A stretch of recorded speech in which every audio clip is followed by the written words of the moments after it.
Assalamualaikum warahmatullahi wabarakatuh. Selamat pagi pendengar RRI dimanapun Anda berada. Salam sejahtera. Saya Alfian, senang sekali bisa berjumpa kembali dengan Anda pagi hari ini dalam Dialog Lintas Makassar Pagi. Kita bahas Makassar zona merah, sholat Id di rumah saja. Ya, pendengar, virus COVID-19 ya begitu terus menyerang negara kita, dan mau tidak mau untuk pelaksanaan sholat Idul Adha tahun ini kembali dilaksanakan dari rumah. Sudah ada keluar surat edaran dari pemerintah ya, dan kemudian diteruskan sampai ke pemerintahan daerah bahwa seluruh masyarakat ya yang berada di zona merah oranye ya diwajibkan untuk melaksanakan sholat Idul Adha di rumah mereka masing-masing. Nah, lalu bagaimanakah kemudian implementasi surat edaran tersebut? Saya sudah bersama pagi hari ini dengan dua pembicara ya, sekaligus lewat sambungan Zoom. Saya menyapa beliau semua, Pak Khaironi Kakanwil Kementerian Agama Sulawesi Selatan, Pak Hasid Hasan Palogai, Sekretaris Dewan Masjid Indonesia Sulawesi Selatan. Pak Khaironi, Assalamualaikum, selamat pagi Bapak. Waalaikumsalam warahmatullahi wabarakatuh. Selamat pagi, salam sejahtera untuk kita semua. Sehat-sehat Ki, Pak? Alhamdulillah. Baik. Ustadz Hasid Hasan Palogai dari Dewan Masjid Indonesia Sulawesi Selatan. Pak Hasid, Assalamualaikum, selamat pagi. Waalaikumsalam warahmatullahi wabarakatuh. Selamat pagi RRI. Sehat-sehat? Sehat, alhamdulillah. Alhamdulillah, baik. Saya bahagia sekali bapak-bapak berdua masih tetap sehat ya. Kita di tengah pandemi, suasananya masih sangat-sangat tidak kondusif.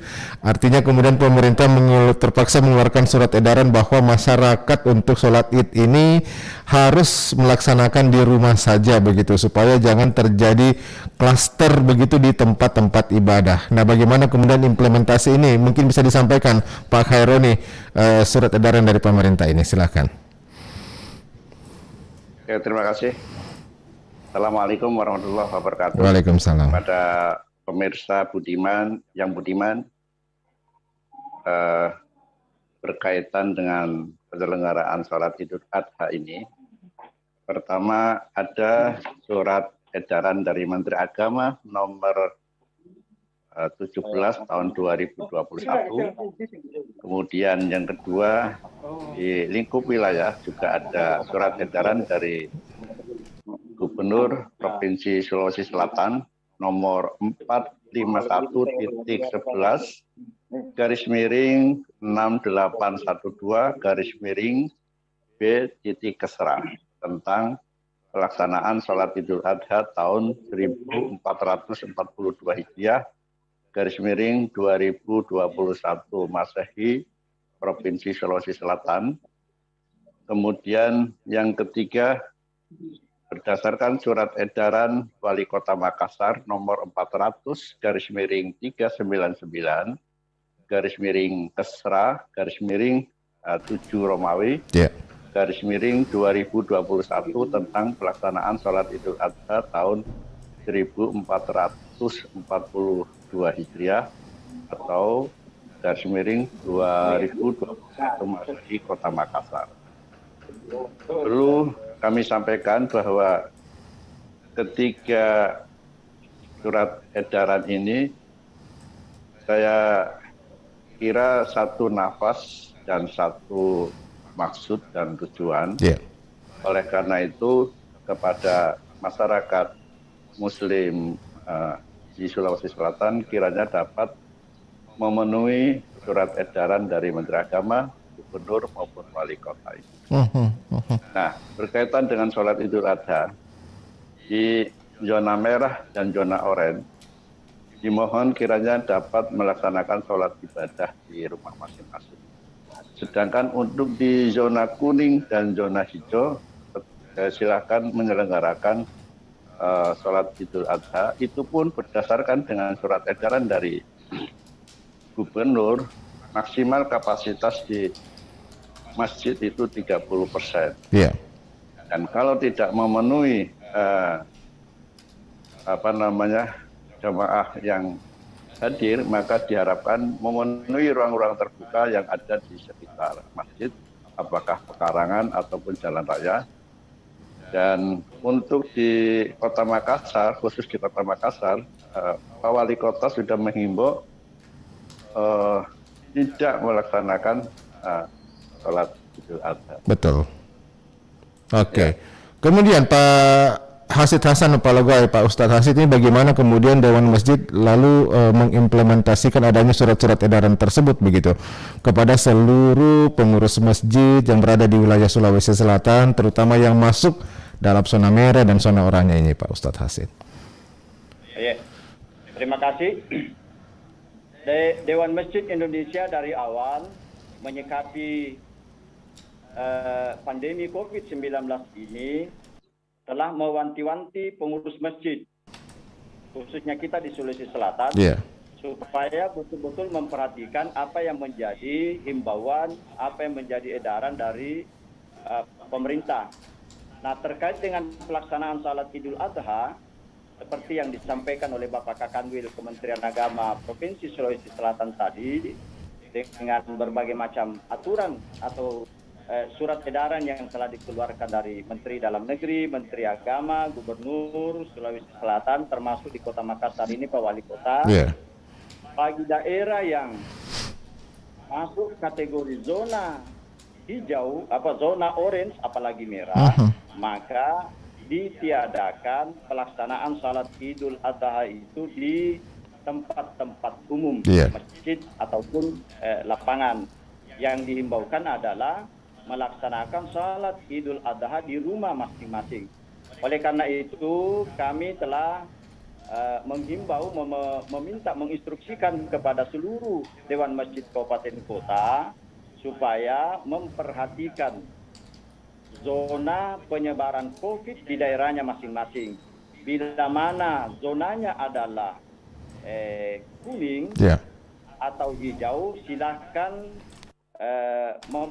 silahkan melaksanakan salat Idul Adha di masjid ataupun di lapangan, tetapi tetap dengan pengetatan protokol kesehatan. Nah, itu yang pertama. Tapi bagi daerah yang saya kira sudah terbuka sekarang ini informasinya, yang masuk kategori zona orange apalagi merah, maka diminta supaya pelaksanaan salat Idul Adha itu cukup di rumah saja. Karena insya Allah pahalanya juga, walaupun kita salat Idul Adha di rumah masing-masing, insya Allah pahalanya akan diterima oleh Allah Subhanahu wa Ta'ala. Karena ibadah yang kita laksanakan ini adalah sangat tergantung dengan niat kita. Innamal a'malu binniyat. Nah, itu. Saya kira di situ titik penekanannya. Jangankan itu.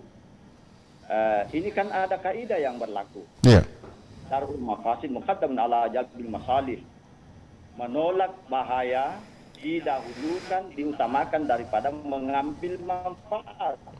Karena sekarang ini terjadi penyebaran COVID yang apalagi ini varian Delta sudah masuk di Sulawesi Selatan, maka saya kira umat ini harus memperhatikan betul apa yang telah ditekankan, apa yang telah dilakukan oleh pemerintah kita ini supaya masyarakat ini terjaga atau terhindar dari penyebaran COVID ini. Menjaga jiwa itu lebih penting, lebih utama daripada kita. Jadi saya kira begitu penekanan kami dari Dewan Masjid Indonesia Provinsi Sulawesi. Pak Kaheroni, ini terkait bagaimana kemudian dengan adanya bagaimana koordinasi begitu yang dijalin antar lini, kemudian antar setiap instansi begitu, bagaimana supaya instruksi tersebut, himbauan tersebut dari pemerintah bisa terlaksana dengan baik begitu Pak, kepada seluruh jajaran yang berada di bawah. Ini koordinasinya seperti apa? Ada saya gitu? Ya, baik, silakan Pak Kaheroni. Oke. Ya. Para pemirsa yang budiman, kemarin seharian saya keliling di Kota Makassar. Memantau masjid-masjid yang berpotensi menyelenggarakan sholat Idul Adha. Dan berdasarkan pemantauan saya itu masih sekitar 40% masjid akan menyelenggarakan sholat Idul Adha. Tandanya adalah terpampang spanduk yang menjelaskan sholat Idul Adha, kemudian berikut imamnya, berikut khotibnya, dan berikut muazzinnya. Oleh karena itu, saya sudah meminta kepada jajaran saya di bawahnya, baik di kabupaten, kecamatan, penyuluh, penghulu, ASN, guru, dan seterusnya, untuk berkoordinasi di wilayahnya masing-masing, mulai dari tingkat kabupaten kota sampai pada tingkat kecamatan. Nah, tentu ini tidak mudah. Membubarkan orang yang sudah berduyun-duyun menuju ke masjid tentu saja tidak mudah, karena ini mengandung potensi yang rawan. Oleh karena itu, perlu dicegah secara dini, dan hari ini di jajaran Kementerian Agama sedang mengupayakan pencegahan dini agar tidak melaksanakan sholat Jumat di masjid, sholat Idul Adha di masjid bagi masyarakat yang berada di zona oranye maupun zona merah. Sebetulnya yang menjadi concern Kementerian Agama bukan hanya sholat Idul Adha, tetapi juga penyembelihan hewan kurban dan pembagiannya. Karena ini juga berpotensi bagi berkerumunnya masyarakat. Nah, itu dia. Oleh karena itu, Kementerian Agama menghimbau penyembelihan kurban sebaiknya dilaksanakan di malam hari, sehingga jam 7 pagi selesai, tinggal bagi-bagi diantar ke rumah masing-masing penerima. Atau kalau toh tidak bisa dilakukan di malam hari, di mana masyarakat cenderung sedang istirahat, akan lebih baik kalau memang terpaksa dilaksanakan di siang hari, laksanakan di ruang terbuka yang memungkinkan panitia kurban itu menjaga jarak. Dan yang tak kalah pentingnya adalah setiap panitia harus memakai masker dan sedapat mungkin mengenakan kaos plastik tangan. Betul. Jadi tidak tangan langsung. Tidak menyentuh langsung, betul ya. Kaos plastik, tidak menyentuh langsung. Karena ini akan dikonsumsi oleh masyarakat secara luas. Baik. Dan yang tak kalah pentingnya adalah menjaga kebersihan. Betul. Baik, mungkin ini implementasi Pak Ustadz Hasid, bagaimana kemudian selain sholat ada juga penyembelihan hewan kurban yang biasanya menjadi sumber terjadinya kerumunan begitu. Adanya masyarakat yang berkumpul di situ. Ini implementasinya di lapangan yang mungkin perlu koordinasi, perlu juga pengawasan lebih baik nih Pak Ustadz Hasid. Iya, mungkin di mute Pak Ustadz Hasid tanunya, speakernya full. Ya, silakan. Oke, ya. Terkait penyembelihan hewan kurban, seperti juga yang telah kami sampaikan kemarin di RRI, bahwa kami Dewan Masjid Indonesia menghimbau kepada panitia penyembelihan hewan kurban yang berbasis di masjid-masjid, karena pemantauan kita bahwa rata-rata masjid itu adalah menjadi tempat pengumpulan dan penyembelihan hewan kurban. Maka tata cara yang harus dilakukan adalah, pertama, panitia penyembelihan hewan kurban itu memotong hewan kurbannya hanya mengikutkan bagi mereka, paling tidak bagi mereka yang berkurban. Lalu kemudian cara penyalurannya adalah, pertama, disalurkan kepada mereka yang telah tercatat untuk mendapatkan hewan kurban itu, diantarkan langsung ke rumah masing-masing. Door to door ya. Door to door. Yang kedua, kalau itu ternyata panitianya agak kesulitan tentang itu, maka cukup bagian. Jadi kalau seekor sapi dibagi 7, masing-masing orang yang berkurban itu silahkan serahkan hewan kurbannya, nanti dia yang akan menyalurkan kepada mereka siapa yang mereka kehendaki untuk disalurkan hewan kurban tersebut. Nah, itu yang dari Dewan Masjid. Nah, lalu kemudian apa yang tadi disampaikan oleh Bapak Kakabir, saya kira bagi Dewan Masjid ini sangat perlu kita khawatirkan juga di bawah, di lapangan, bahwa ternyata pantauan memang kita banyak masjid, banyak tempat yang akan melakukan pelaksanaan salat Idul Adha itu. Bahkan sudah ada spanduk-spanduknya saya lihat Pak Ustadz Hasib. Spanduknya ada di mana-mana. Nah ini kita himbau kepada aparat keamanan supaya ini betul-betul persuasif menanganinya, sebab kalau tidak ini kan bisa terjadi konflik di bawah. Nah oleh karena itu saya kira ini tetap ya pendekatannya pendekatan persuasif yang harus dilakukan. Ya, bukan represif, bukan, karena ini ada larangan, ada aturannya. Jangan seperti berlaku arogan seperti yang kemarin terjadi di salah satu daerah. Saya punya kewenangan, mana ini ada suratnya, tidak boleh bubar. Itu jangan sampai itu terjadi. Ini Pak Khaironi, ini yang menjadi persoalan bagaimana manajemen konflik begitu, jangan sampai timbul begitu ya, ketika mungkin ada wilayah atau daerah ya yang mungkin merasa wah wilayah saya ini zona hijau, nggak ada orang yang terkontaminasi yang terpapar di sini. Bisa saja kalau wilayah atau daerah tersebut melaksanakan begitu sholat id mungkin dengan ketentuan penerapan protokol kesehatan. Nah, bagaimana mungkin dari Kementerian Kanwil Agama ini bisa memastikan supaya nanti ini koordinasi tetap jalan, bagaimana supaya penanganan bisa dilaksanakan secara persuasif dan juga masyarakat bisa mengikuti begitu himbauan dari pemerintah yang dikeluarkan oleh Kementerian Agama dan juga dari pemerintah pusat mengenai aturan dan juga bagaimana himbauan untuk tetap menerapkan prokes pada saat pelaksanaan sholat ini Pak Khaironi. Mikrofonnya Pak Khaironi mungkin bisa diaktifkan. Ya, Pak Khaironi mikrofonnya termute Pak, mungkin bisa di on dulu. Oke, silakan Pak. Oke, terima kasih. Saya percaya dan yakin bahwa masyarakat Sulawesi Selatan akan mengikuti surat edaran Menteri Agama, Gubernur, dan Wali Kota. Tetapi saya juga tidak yakin 100% akan mengikutinya. Oleh karena itu, Kementerian Agama, saya sudah koordinasi dengan seluruh kepala kantor Kementerian Agama, termasuk juga KUA, agar melakukan pencegahan dini. Saya kira itu jauh lebih baik pencegahan dini, dan saya kira teman-teman sekarang ini sedang bekerja. Nah, kalau misalnya pada saat hari H ditemukan juga terdapat jamaah di di zona merah ataupun oranye, maka saya kira membubarkan sudah tidak bijaksana.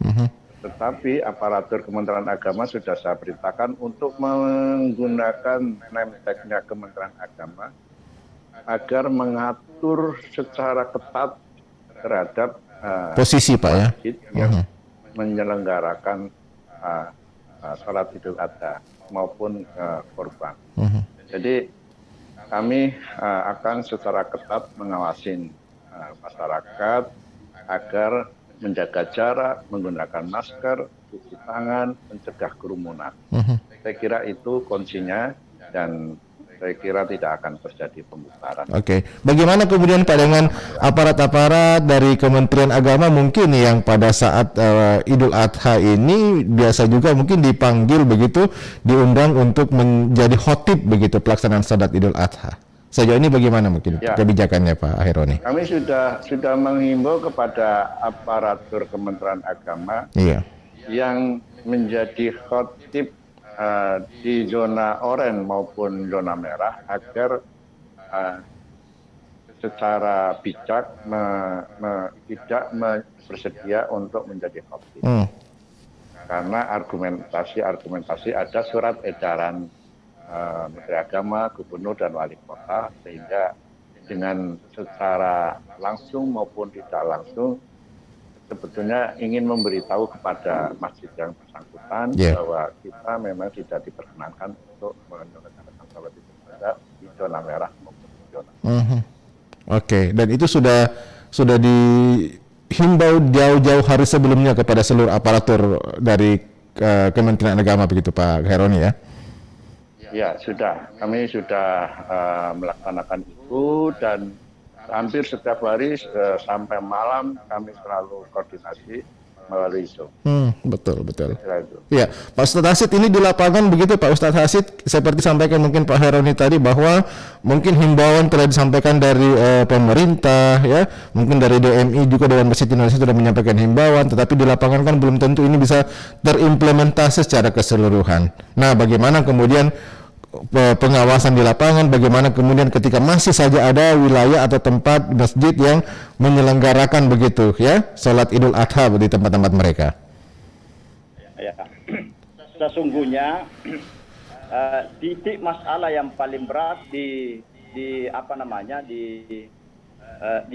atasi itu adalah keinginan umat ini untuk beribadah salat Id itu di tempat-tempat umum. Iya.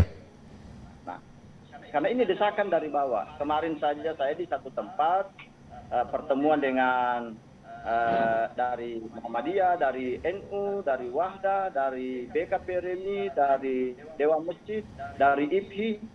Ternyata suara-suara yang muncul dari bawah itu adalah memang keinginan umat yang sangat besar, yang berkeinginan kuat untuk difasilitasi melaksanakan ibadah salat Id ini. Padahal bagi kita sudah memahami bahwa kalau zona orange dan merah jangan, enggak akan dianu. Tetapi ya begitulah faktanya di lapangan, sehingga benar apa yang disampaikan oleh Bapak Kakandil tadi.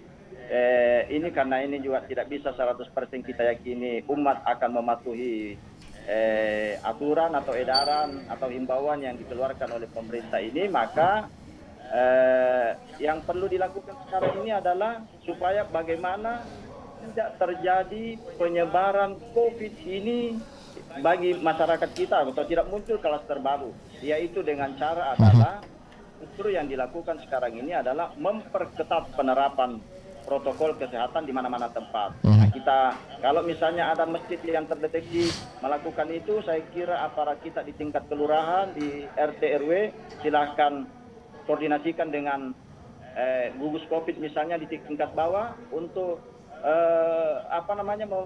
memfasilitasi sedikit, misalnya penyediaan masker, hand sanitizer, ya itu yang jaraknya juga harus diperhatikan, hindari betul misalnya berjabat tangan dan sebagainya dan sebagainya. Oke.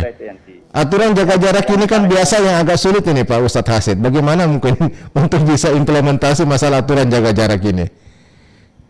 Ya itu faktanya di lapangan tidak semua. Iya. Hal ada yang kemarin masjid-masjid yang dipimpin oleh misalnya yang selama ini menghimpun, tetapi justru itu yang kesulitan untuk imam sudah misalnya masjid sudah mengatur jaraknya dan sebagainya, tapi ada saja jamaah yang datang masuk di tengah di sela-sela itu. Nah ini memang di sini letak masalahnya di umat kita itu. Baik. Saya harus akhiri dialog kita untuk sesi yang pertama. Mungkin terakhir Pak Haironi, apa yang ingin disampaikan dari Kanwil Kementerian Agama mengenai salat Idul Adha yang akan berlangsung besok, bagaimana kemudian juga tentang penyembelihan hewan kurban yang semuanya ini berpotensi sekali terjadi kerumunan. Kita tahu bahwa sudah diumumkan oleh Dinas Kesehatan bahwa varian Delta sudah ada loh di Sulawesi Selatan. Jangan sampai kemudian wilayah kita juga menjadi wilayah yang klaster-klaster penyebaran varian baru ini, Pak Haironi. Silakan himbauan Anda. Oke, terima kasih. Dalam kesempatan ini saya mengimbau kepada masyarakat Sulawesi Selatan, khususnya yang beragama Muslim, kiranya benar-benar mengikuti surat edaran Menteri Agama nomor 16 dan 17 tahun 2021 dan surat edaran Gubernur serta Wali Kota. Kemudian yang kedua, kami menghimbau kepada aparatur Kementerian Agama yang kebetulan diminta untuk melaksanakan khutbah dan berada di zona merah dan oranye. Kami mohon agar dengan baik-baik meminta kepada takmir masjid mengundurkan diri. Kemudian yang ketiga, kepada aparatur Kementerian Agama, baik ASN maupun non-ASN, dimohon kiranya dapat membantu untuk memberikan pengawasan protokol kesehatan secara ketat terhadap masjid atau musola ataupun komunitas yang menyelenggarakan sholat id dengan memberikan contoh pengaturan jarak, penggunaan masker, cuci tangan, dan lain sebagainya, serta menjaga kerukunan. Agar mudah diidentifikasi oleh masyarakat umum, kami mohon kepada aparatur Kementerian Agama menggunakan kartu identitas Kementerian Agama. Dan yang keempat, kepada aparatur Kementerian Agama, terutama Kepala Kantor Wilayah Kementerian Agama, kemudian Kepala KUA, Kepala Seksi, dan Kepala Madrasah, kiranya dapat koordinasi dan bekerja sama dengan aparatur pemerintahan daerah terdahulu, baik tingkat RT, RW, desa maupun kecamatan, sehingga pelaksanaan sholat id ini dapat berlangsung dengan baik. Yang kelima, kepada semua pihak, kami mohon agar tidak menggunakan jalur-jalur argumentasi yang sifatnya konfrontatif. Gunakan argumentasi yang menyenangkan semua pihak. Saya kira itu yang bisa saya sampaikan.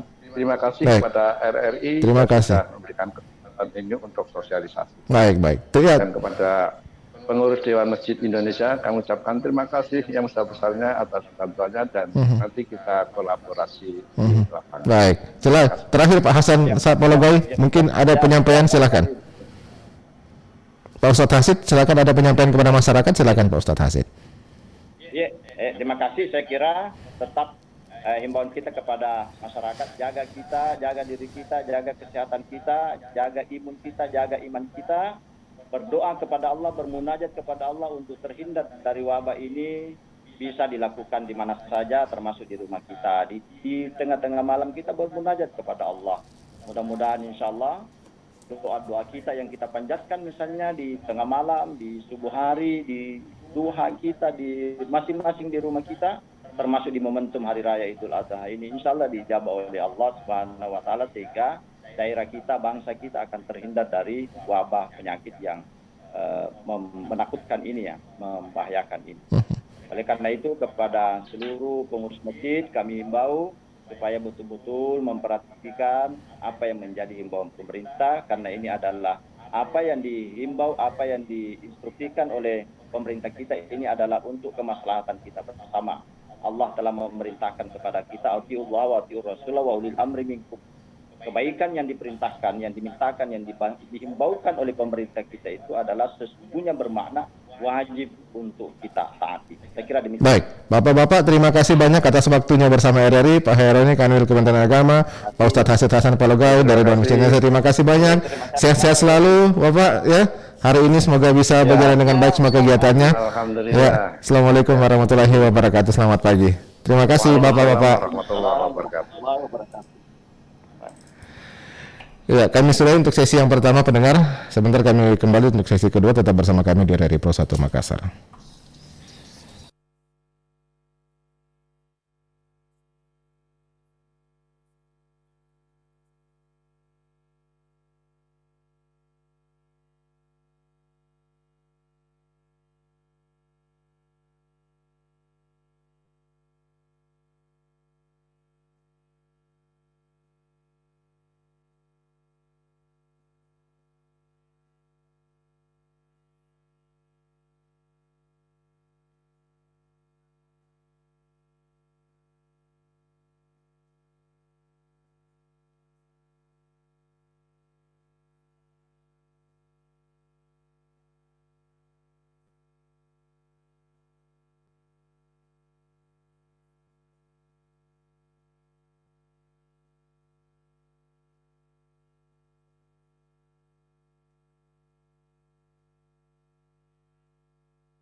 Terima kasih pendengar, Anda masih bersama kami dalam dialog Lintas Makassar pagi. Pada pagi hari ini saya sudah bersama dengan Kepala Bidang Pengendalian Penyakit dan Pencegahan dari Dinas Kesehatan Kabupaten Goa, ya.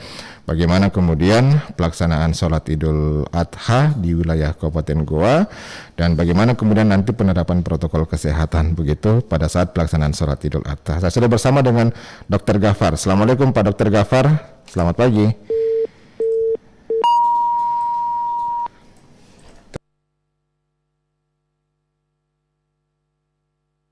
Ya, saya akan segera tersambung kembali dengan narasumber kami pendengar pada pagi hari ini untuk segera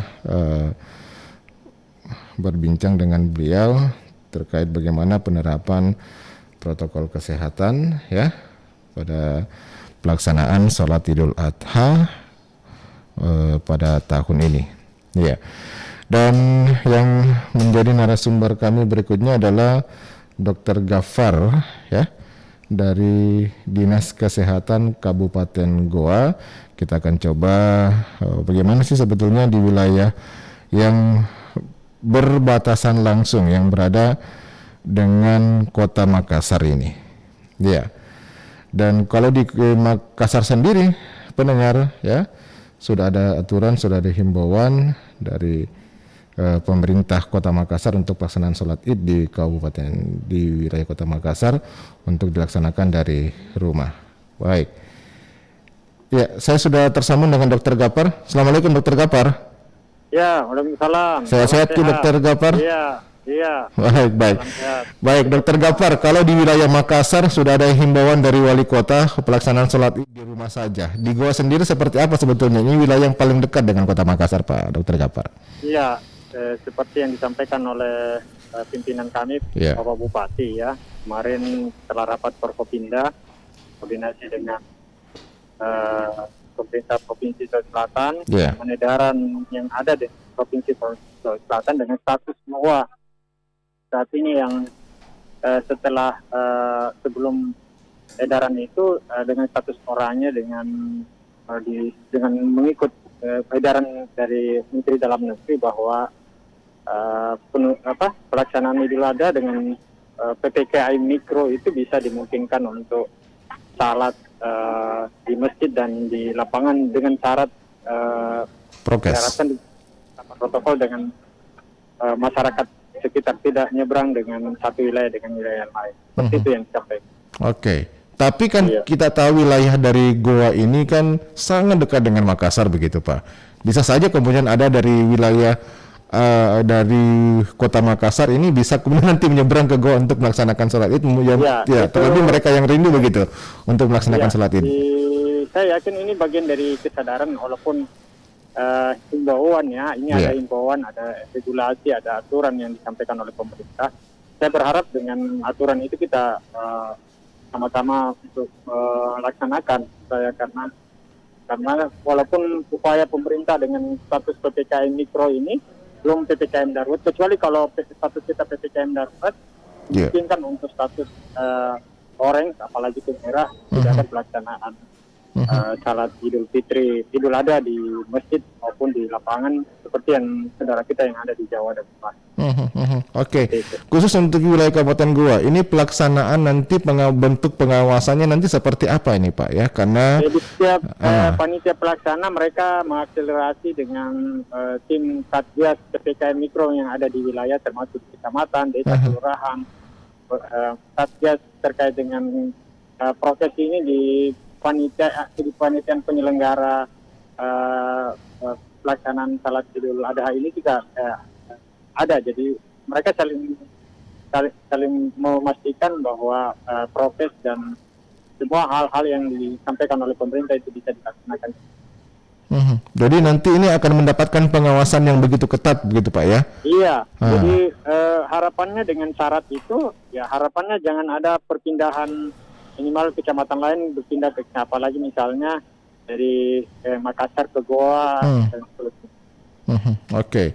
Kita tahu kan bahwa di Sulawesi Selatan sendiri ya, mungkin dalam beberapa waktu terakhir ini ada sedikit peningkatan begitu, dan bahkan sudah ada konfirmasi begitu Pak dari Dinas Kesehatan ya, Provinsi Sulawesi Selatan yang menyatakan bahwa warga Sulsel patut waspada karena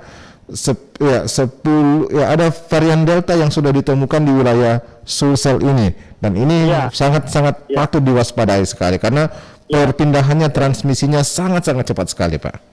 Ya, ini yang kita lagi antisipasi. Sementara ini kita memapping semua potensi mendesak untuk pelaksanaan PPKM darurat kalau memungkinkan itu terjadi. Karena tidak ada jalan lain untuk menekan mobilisasi masyarakat karena di samping kecepatan varian Delta ini 7 kali lebih besar dibanding dengan varian yang lalu, tapi dengan menekan angka mobilisasi masyarakat, kita punya kontribusi seperti yang dilakukan oleh sementara ini di Jawa Barat. Oke. Ini terkait dengan pelaksanaan sholat Id besok. Nah, selain sholat Id kan juga ada penyembelihan hewan kurban begitu. Ini kan jangan sampai kemudian dua momen ini yang bisa terjadi klaster di situ ya. Nah, bagaimana kemudian bisa memastikan bahwa di situ tidak ada kerumunan yang berlebihan, tidak ada penumpukan masyarakat begitu berdesak-desakan, apalagi kemudian untuk pembagian hewan kurban ini jangan sampai kemudian ada sampai penumpukan begitu, Pak. Nah, mungkin dari rapat kemarin bagaimana sistem yang akan dibangun oleh pemerintah Kabupaten Goa, Pak? Di distribusi kasus di 18 kecamatan yang di Kabupaten Goa. Memang bervariasi, terkonsentrasi di daerah perkotaan, terutama Sembopo dengan Palangga, Bontomarano. Ada beberapa kasus yang mungkin di Tinggi Moncong juga. Jadi karakteristik pendekatan yang dipakai di Satgas wilayah juga bermacam-macam. Akselerasi data, penegakan 3T, testing, tracking, memastikan semua orang yang positif terkonfirmasi itu di tracking dan dipastikan kondisinya, dan mereka melakukan isolasi mandiri. Kalau misalnya ada gejala sedang atau berat, harus segera dikonfirmasi oleh sistem dengan melaksanakan swab PCR atau antigen. Seperti itu. Oke. Iya, untuk potensi besok ini Pak ya, untuk potensi yang terjadi besok. Nah, sejauh ini bagaimana koordinasi yang telah dibangun di antara Dinas Kesehatan mungkin dengan Dewan Masjid yang berada di wilayah Kabupaten Goa, supaya jangan sampai pada saat pemotongan hewan kurban ini ada penumpukan di situ, Pak Dr. Gapar. Kemarin 2 hari yang lalu pimpinan kami Pak Bupati bersama Forkopimda, semua organisasi masyarakat terutama unsur keagamaan itu melakukan koordinasi terkait dengan teknik pelaksanaan mengantisipasi 3 hari tasrik yang besok kita akan alami. Jadi antisipasi itu termasuk dalam rangkaian penyembelihan kurban dan seterusnya. Kalau itu, saya yakin kalau itu bisa dilaksanakan, apa yang jadi himbauan, apa yang jadi komitmen, apa yang jadi ini, saya yakin penyebaran kasus yang seperti yang kita khawatirkan itu bisa kita tekan. Oke, baik. Ya, terakhir mungkin Pak Dr. Gapar, ini untuk wilayah Kabupaten Goa sendiri, dari Anda sebagai perwakilan dari pemerintah Kabupaten Goa, dari Dinas Kesehatan, mungkin ada himbauan ini kepada masyarakat besok yang akan melaksanakan sholat Id, terutama yang akan melaksanakan sholat Id di lapangan ataupun juga di masjid-masjid. Nah, mungkin ada himbauan yang perlu disampaikan kepada masyarakat ini, Pak.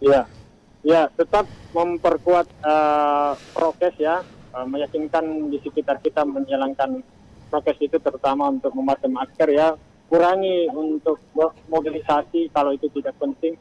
Silaturahmi kita bisa lakukan dengan virtual dan seterusnya kalau itu tidak memaksa sekali untuk ini, karena dengan varian baru ini Delta, dengan melihat apa yang terjadi di Jawa Bali ini, yang kita semua punya tanggung jawab bersama untuk menekan angka kasus, menekan angka penularan itu di wilayah kita, di wilayah terkecil kita, di keluarga dan seterusnya. Sambil kita dengan momen hari Tasrik, hari Arafah hari ini, itu bisa kita memunajat sama Tuhan yang memberi kekuasaan untuk melindungi kita semua. Saya yakin seperti itu. Baik. Terima kasih Pak Dr. Ghaffar atas himbauannya, atas kebersamaannya bersama RRI pada pagi hari ini. Semoga saja pada pelaksanaan besok ini kita bisa terhindarkan dari berbagai macam ancaman-ancaman begitu Pak ya. Baik. Terima kasih Pak. Assalamualaikum warahmatullahi wabarakatuh. Salam sehat selalu. Iya.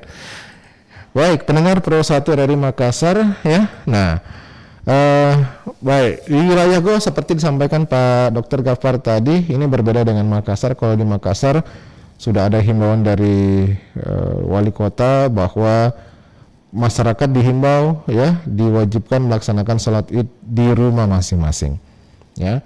Nah, Goa ini berdekatan dengan Makassar dan ya jangan sampai kemudian di wilayah Goa terjadi klaster begitu ketika masyarakat tidak terkontrol datang ke sana untuk melaksanakan sholat Idul Fitri, Idul Adha. Nah, semua ada koridornya, semua ada aturannya yang wajib dipatuhi, terutama masyarakat yang mengikuti sholat id.